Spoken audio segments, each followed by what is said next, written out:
जखन बउआ शिवाय के जन्म भेल हेते तो सोचियो कते खुशी, जखन मुंडन संस्कार में एते खुशी के जन्म भेल हेते तो कते खुशी हेते कि जुग जुग जीवा सोना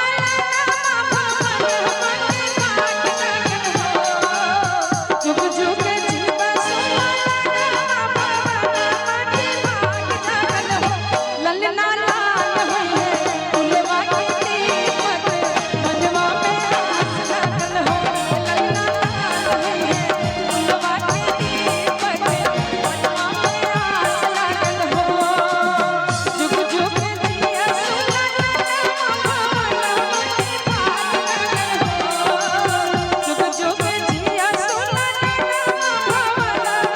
भाग लागल हो।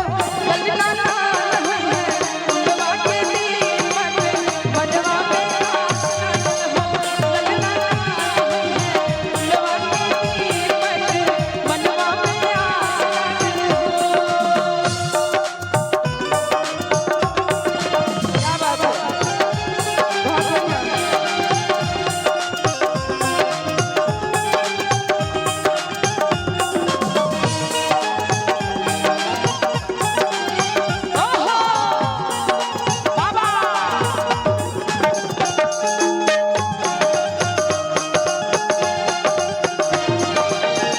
बहुत बढ़िया।